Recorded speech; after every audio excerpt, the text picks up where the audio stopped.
కూటమి ప్రభుత్వం ఏర్పడి సంవత్సరమైన సందర్భంగా తూర్పు ఎమ్మెల్యే మహమ్మద్ నజీర్ ఆధ్వర్యంలో పొన్నూరు రోడ్లోని తెలుగుదేశం పార్టీ కార్యాలయంలో కేక్ కట్ చేసి శుభాకాంక్షలు తెలియజేశారు. ఈ సందర్భంగా ఆయన మీడియాతో మాట్లాడుతూ కూటమి ప్రభుత్వం ఏర్పడి ఒక సంవత్సరం పూర్తి చేసుకోవడం చాలా సంతోషంగా ఉందన్నారు. గత వైసీపీ పాలనలో రాష్ట్ర ప్రజలు చాలా ఇబ్బందులు పడ్డారని, కూటమి ప్రభుత్వం వచ్చిన తర్వాత ఆనందంగా ఉన్నారని తెలిపారు. ఎన్నికల ముందు ఏమైతే ప్రజలకు హామీలు ఇచ్చామో ఒక్కొక్కటి నెరవేర్చుతున్నామని అన్నారు. నేడు అమ్మకు వందనం పథకం ద్వారా పిల్లల తల్లిదండ్రుల ఖాతాలలో డబ్బులు జమ చేశామని చెప్పారు. ఆర్థికంగా ఎంత ఇబ్బంది ఉన్నా ప్రజలకు ఇచ్చిన ప్రతి హామీని ముఖ్యమంత్రి చంద్రబాబు నాయుడు నెరవేర్చుతారని అన్నారు.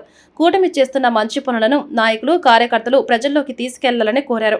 ఈ కార్యక్రమంలో Andhra Pradesh industrial development corporation chairman Degala Prabhakar, నగర mayor Kovelamudi Ravindra, deputy mayor Sheikh Sajila, కూటమి నాయకులు, కార్యకర్తలు, అభిమానులు పాల్గొన్నారు. ప్రభుత్వం ఏర్పడి సంవత్సర కాలం సందర్భంగా ఈరోజు ఇచ్చినటువంటి బాధ్యతను ప్రజలు ఏ నమ్మకంతో అయితే కూటమి ప్రభుత్వాన్ని ఎన్నుకున్నారో వాటిలో 90% పూర్తి చేసి పేద ప్రజలకు ఇచ్చినటువంటి సామాజిక పెన్షన్లు కానీ, దీపం పథకం కింద అందించేటువంటి గ్యాస్ సిలిండర్లు కానీ, తల్లికి వందనం పేరుతో ప్రతి ఒక్క పిల్లవాడికి కూడా స్కూలుకు పంపించేటువంటి బాధ్యత తీసుకున్నటువంటి నారా లోకేష్ గారి వాగ్దానం కానీ, అనేక ల్యాండ్ టైటిలింగ్ యాక్ట్ను పూర్తిగా ఎత్తేసేటువంటి కార్యక్రమం కానీ, పోలవరంని పూర్తి చేస్తామని చెప్పి గర్వంగా చెప్పినటువంటి మాటను కానీ, అమరావతిని పునర్నిర్మాణం చేస్తామని చెప్పినటువంటి విషయాన్ని కానీ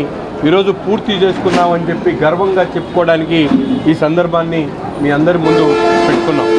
ముఖ్యంగా గుంటూరు తూర్పు నియోజకవర్గంలో కూడా గతంలో ఎప్పుడు కూడా జరగనటువంటి విధంగా పెద్ద ఎత్తున అభివృద్ధి కార్యక్రమాలు కూడా తీసుకోవడం జరుగుతూ ఉంది.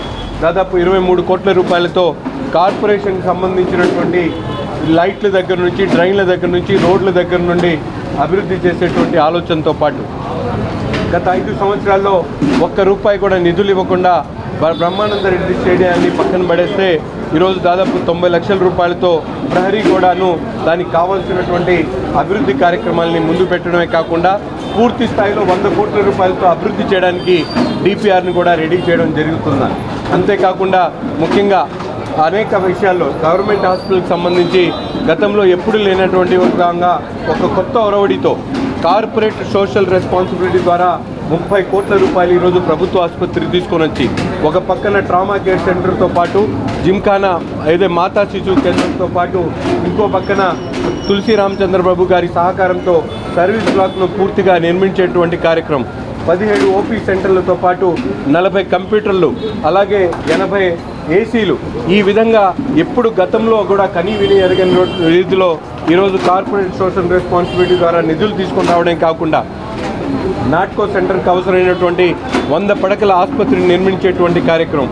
గతంలో ముఖ్యంగా అతి ముఖ్యమైనటువంటి విషయం, ముఖ్యమంత్రి గారి సహాయాన్ని ద్వారా 8 నెలల్లోనే 2.5 కోట్ల రూపాయలు పేద ప్రజల ఆరోగ్యాన్ని కాపాడడానికి ఈ నియోజకవర్గంలో ఖర్చు పెట్టడం